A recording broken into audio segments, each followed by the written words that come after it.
அன்பு தமிழஞ்சங்களுக்கு தமிழ் பொக்கிஷத்தின் வணக்கங்கள். தமிழ் பொக்கிஷம் சார்பா இப்ப நம்ம என்ன பார்க்க போறோம் அப்படின்னு கேட்டீங்கன்னா ராவணனை பத்தி தாங்க. ராவணன் நல்லவரா கெட்டவரா, ராவணன் தமிழரா வேறு யாருமா, இப்படி பல்வேறு விதமான கேள்விகள் பல்வேறு விதமான பதிவுகளில் நிறைய இடத்துல வந்து பார்த்துக்கிட்டே இருக்கீங்க, நீங்க பார்த்திருப்பீங்க. சோ போன பதிவுல நான் சொல்லியிருந்தேன் ராவணன் அப்படிங்கிற ஒரு தமிழ் மன்னன் தான். தமிழ் மன்னன் ராவணனை பத்தி நம்ம பார்க்கலாம் அப்படின்னு சொல்லி ஆணித்தனமா சொன்னதுக்கு காரணங்கள் தான் நம்ம தேடி போக போறோம். காரணங்கள் அப்படின்னு சொன்னோன்னே செவி வழி வந்த செய்திகளை மட்டுமே நான் உங்ககிட்ட வந்து சொல்ல போலங்க. நிறைய பேர் சொல்ற மாதிரி ராவணன் இப்படி போனாரு அப்படி வந்தாரு, இதெல்லாம் எத்தனை பேர் வேணாலும் சொல்லலாம், எத்தனை பேர் வேணாலும் சொல்லலாம் அப்படிங்கிறதுக்கு வேறொரு ப்ரூஃப சொல்றேன். இந்த மதம் அப்படிங்கிற ஒரு புத்தகத்தை கோவிந்ததாஸ் அப்படிங்கிறவர் எழுதுறார். அவர் சொல்றாரு, வட மாநிலத்தில் நான் 24 ராமாயணத்தை பார்த்தேன் அப்படின்னு. 24 ராமாயணத்தை 4 பகுதிகளாக பிரித்துள்ளார்கள். அந்த 4 பகுதிகள் யாவை அப்படின்னு கேட்டீங்கன்னா, ஜைன ராமாயணம், பௌத்த ராமாயணம், யவன ராமாயணம், கிரைஸ்த ராமாயணம் அப்படின்னு சொல்லி 4 ராமாயணங்கள் இருக்குங்க.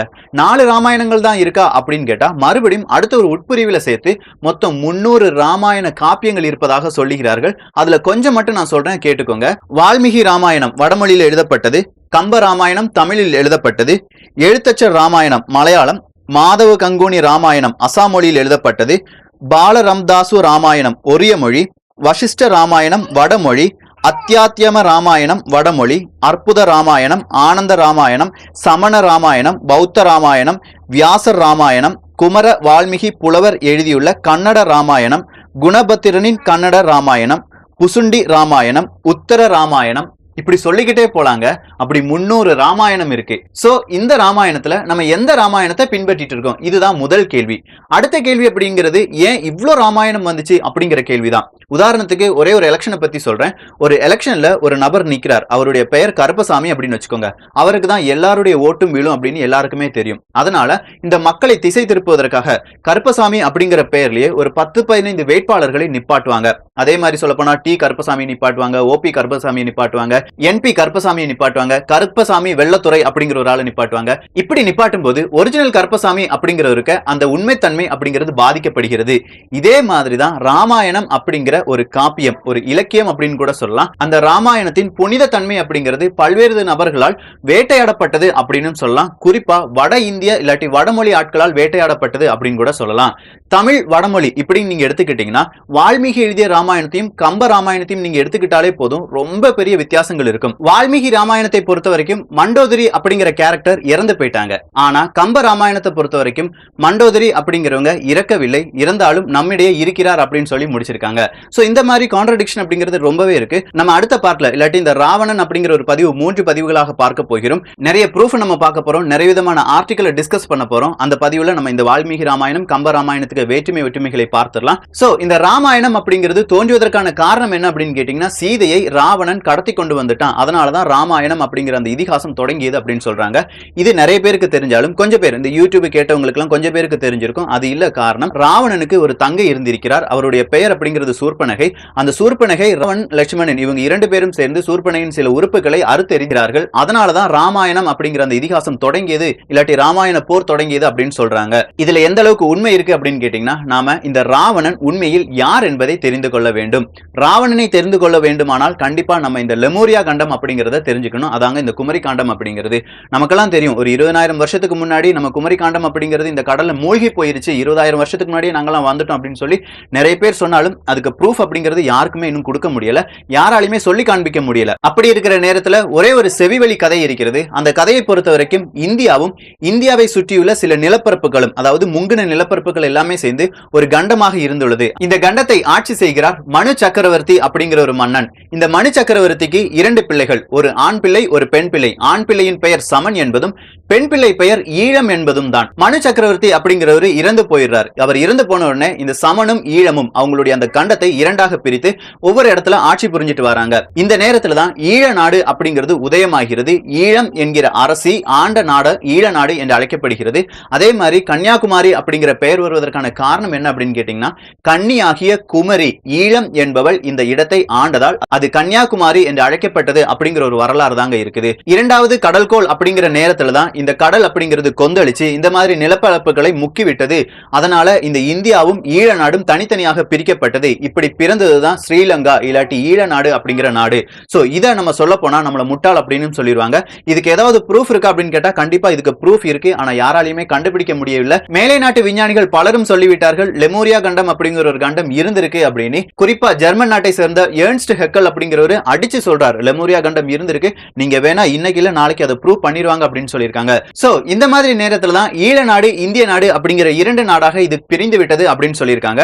இது பிரிவதற்கு முன்பாக கொஞ்ச நாளைக்கு முன்னாடி பரதன் அப்படிங்கிற ஒரு மன்னன் இந்த குமரி காண்டத்தை ஆண்டு வருகிறார். இவர் இந்த ஈழம் அப்படிங்கிறவருக்கு வழித்தோன்றல் வந்த ஒரு மன்னர் தான். இந்த பரதன் அப்படிங்கிற மன்னன் இந்த இடத்தை ரொம்ப அழகா ஆட்சி செஞ்சான். அதனால இந்த கண்டத்தை பரத கண்டம் அப்படின்னு அழைத்தார்கள். அதன் பிறகுதான் இது பாரத கண்டமாக மாறியது அப்படின்னு சொல்லியிருக்காங்க. இப்படி பரத மன்னன் ஆண்ட அந்த நேரத்தில் வாழ்ந்த மனிதர்களை பரதர்கள், நாகர்கள், இயக்கர்கள் இப்படி பல்வேறு விதமான பெயர்களில் அழைக்கப்பட்டுள்ளார்கள். இலங்கைக்கு பூர்வ குடிகள் யார் அப்படின்னு ஒரு 3 பதிவு பண்ணியிருந்தேன். அந்த பதிவுக்கு சாராம்சம் என்ன அப்படின்னு கேட்டீங்கன்னா இலங்கையின் பூர்வ குடிகள் இயக்க நாகர்கள் அப்படின்னு சொல்லுவாங்க. இது ஒரு தமிழ் இனத்தை சேர்ந்தவர்கள் தான் அப்படின்னு சொல்லி வரலாற்று ஆய்வர்கள் அதை உறுதிப்படுத்திட்டாங்க. சோ இந்த நாகர்கள் தான் இந்த பரத நாட்டை சேர்ந்தவர்கள். அவர்கள் தான் ஈழ நாட்டுக்கும் போயிருக்காங்க. இல்லாட்டி இது ரெண்டு ஒரே நாட்டில் இருந்தது அப்படிங்கிறதுக்கு ஒரு ப்ரூஃப் உங்களுக்கு கிடைச்சிருச்சு. அடுத்த ப்ரூஃப் அப்படிங்கிறது ராவணனுக்கு உண்மையிலேயே 10 தலை இருக்கா அப்படிங்கிறது தாங்க. ராவணனுக்கு 10 தலை அப்படிங்கிறதுலாம் கிடையாது. ராவணன் 10ற்கும் மேற்பட்ட துறைகளில் தலை சிறந்து இருந்தார். அதுதான் காலப்போக்கில் ராவணன் 10 தலையுடையவன் அப்படிங்கிற பெயருக்கு வர காரணமாக மாறிவிட்டது. இது செவி வழியாக பல நபர்களுக்கு பரப்பப்படுவதனாலும் 300 ராமாயணங்கள் தோன்றியது அப்படிங்கறத நம்ம பார்த்தோம். இதனாலதான் இந்த ராவணன் அப்படிங்கிற ஒரு 10 தலை ராவணன் அப்படின்னு சொல்லி சித்திரங்கள்லாம் வரைச்சு இவங்களுக்கு தேவைப்படுற மாதிரியே இவங்க என்ன செஞ்சிட்டாங்க, ஒவ்வொரு இடத்துல ராவணனை பத்தி மிகப்பெரிய அளவுல அசுரன் அப்படிங்கிற லெவல்ல காணிச்சிட்டாங்க. இந்த அசுரன் அப்படின்னு காண்பிப்பதற்கு முன்பாக ராவணன் அப்படிங்கிற ஒரு பிராமணர் தான் அப்படின்னு சொல்லி நிறைய பேர் சொல்லிட்டு இருக்காங்க. நாம சொன்ன ப்ரூஃப் படி பார்க்க போனா ராவணன் அப்படிங்கிற ஒரு இயக்க நாகர் கூட்டத்தை சேர்ந்தவர். இந்த நாகர் அப்படிங்கிறப்போ உங்களுக்கு நல்லாவே தெரியணும், நாகர்கோயில் இருக்கு, நாகாலாந்து இருக்கு, இந்த மாதிரி நிறைய இடத்துல இந்த நாகர்கள் அப்படிங்கிறவங்க பறந்து விரிந்து இருந்தார்கள் அப்படிங்கிற வேறொரு உண்மையான செய்திகளும் இருக்கு. சோ ராவணன் அப்படிங்கிறவரு கண்டிப்பா இயக்கர் நாகர் இனத்தை சேர்ந்தவர் தான் அப்படிங்கிறதுல எந்த மாற்று கருத்துமே கிடையாது. சரி, இவர் வருவதற்கு முன்பாக இல்லாட்டி இந்த ராவணன் ஆட்சிக்கு முன்பாக யாரெல்லாம் இந்த இலங்கையை ஆண்டு இருக்காங்க அப்படிங்கிற கேள்வி நம்ம முன்னே வரணும். எத்தனை மன்னர்கள் ஆட்சி செய்திருக்கிறார்கள் அப்படின்னு கேட்டீங்கன்னா அந்த மன்னர்களுக்கு லிஸ்ட் இருக்கு. ஃபர்ஸ்ட் ஒன் அப்படிங்கிறது சயம்பன் அப்படிங்கிற ஒரு ஆண்டு இருக்கார். அதன் பிறகு சயம்பனின் மருமகன் யாழிமுகன் ஆண்டு இருக்கிறார். அதன் பிறகு யாதி என்கிற மன்னன், யாதியின் மகன் வித்துகேசன், வித்துகேசனின் மகன் சுகேசன், சுகேசனின் மகன் மாலியாவன், மாலியாவனின் தம்பி சுமாலி, அடுத்ததாக குபேரன் அப்படிங்கிறவரு. சோ ராவணனின் அந்த வரலாறு அப்படிங்கிறது அந்த சுமாலி அப்படிங்கிற அந்த மன்னனின் இடம் இருந்து தொடங்குகிறது.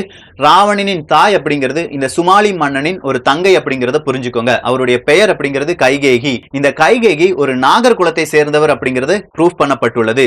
சோ இதுல இருந்தே நமக்கு தெரியுது இந்த ராவணன் அப்படிங்கிறவர் கண்டிப்பா தமிழ் இனத்தை சேர்ந்தவர் தான் அப்படின்னு. வேறொரு ப்ரூஃப் சொல்லணும்னா சமஸ்கிருதத்துல ராவணன் அப்படின்னு சொன்னா மிகப்பெரிய அழுகுரலை உடையவன், அழுது கொண்டே இருப்பவன் அப்படிங்கிறதும், தமிழ்ல ராவணன் அப்படின்னு சொன்னா யாருக்குமே கிடைக்காத அழகை பெற்றவன், இருண்ட நிறத்தில் இருக்கும் மிகப்பெரிய போராளி இப்படிங்கிற மீனிங்கும் வருது. சோ ஏதாவது ஒரு தந்தை இவன் அழுகுரல் உடையவன் அப்படின்னு சொல்லி பெயர் வைப்பாங்களா? சோ கண்டிப்பா ராவணன் அப்படிங்கிற பெயர் பிராமணர்கள் வைத்தது கிடையாது, தமிழர்கள் வைத்தது என்பதை மீண்டும் இதை வழியாக நாம் உறுதி செய்யலாம். ராவணன் எப்படி பிறந்தான்? இதுதான் அடுத்த கேள்வி. ராவணனின் தாயார் கைகேகி, அவர் நாகர்குலத்தை சேர்ந்தவர் அப்படிங்கறத பார்த்தோம். இவருடைய தந்தையின் பெயர் அப்படிங்கிறது வஜ்ரவாகு அப்படிங்கிறது தான். இந்த வஜ்ரவாகுக்கும் கைகேயிக்கும் பிறந்த மூத்த மகன் தான் ராவணன் அப்படிங்கிறது. அடுத்ததா கும்பகர்ணன், அடுத்ததா விபீஷணன், அடுத்ததாக ஒரு தங்கை அதாவது சூர்பனகை அப்படிங்கிறவங்க.